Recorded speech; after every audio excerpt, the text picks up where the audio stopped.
রাসূলুল্লাহ সাল্লাল্লাহু আলাইহি ওয়াসাল্লাম বলেন, যে ব্যক্তি আমার 40টি হাদিস আমার উম্মতের কাছে পৌঁছাবে তার জন্য আমি কিয়ামতের দিন বিশেষভাবে সুপারিশ করব। সুবহানাল্লাহ। নাম্বার 2, মানুষের মধ্যে যারা মৃত্যুকে বেশি করে স্মরণ করে এবং তার জন্য প্রস্তুতি নেয় তারাই সবচেয়ে বুদ্ধিমান। নাম্বার 3, প্রত্যেক জিনিসের জাকাত আছে, আর দেহের জাকাত হচ্ছে রোজা। নাম্বার 4, যে তার সময় আল্লাহর জন্য ব্যয় করে না তার জন্য জীবন অপেক্ষা মৃত্যু শ্রেয়। নাম্বার 5, যারা সব সময় ইস্তিগফার তথা ক্ষমা প্রার্থনা করে তাদের সাথে উঠা বসা করুন, কেননা তাদের হৃদয় সবচেয়ে কোমল হয়। নাম্বার 6, তুমি যত সিজদা দিবে আল্লাহ তত গুণা তোমার মাফ করে দিবেন। সুবহানাল্লাহ। নাম্বার 7, সূরা ফাতিহা প্রায় 1000 রোগের ওষুধ।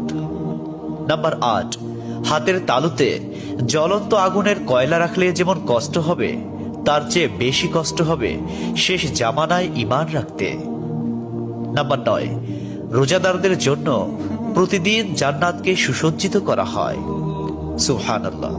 নাম্বার 10, রাসূল সাল্লাল্লাহু আলাইহি ওয়াসাল্লাম বলেছেন, কিয়ামতের দিন সব নবীর চেয়ে আমার উম্মতের সংখ্যা বেশি হবে এবং আমি সর্বপ্রথম জান্নাতের দরজা খুলব। সহিহ মুসলিম, হাদিস নম্বর 196।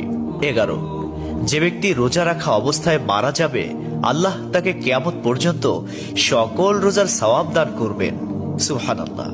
নাম্বার 12, যে ব্যক্তি ফজরের নামাজ আদায় করলো সে আল্লাহর হিফাজতে চলে গেল।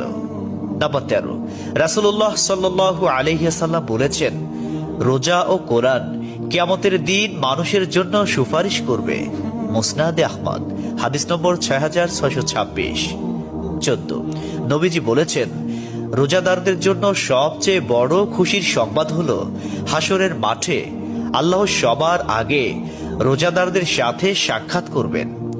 সুবহানাল্লাহি ওয়া বিহামদিহি। 15, যখন রমজান আসে তখন জান্নাতের দরজাসমূহ খুলে দেওয়া হয়। 16, রাসূলুল্লাহ সাল্লাল্লাহু আলাইহি ওয়াসাল্লাম বলেন, যখন কোনো বান্দা আল্লাহর দিকে দুটি হাত উঠায় তখন তিনি তা ব্যর্থ বা শূন্য ভাবে ফিরিয়ে দেন না। তিরমিজি, হাদিস নম্বর 502।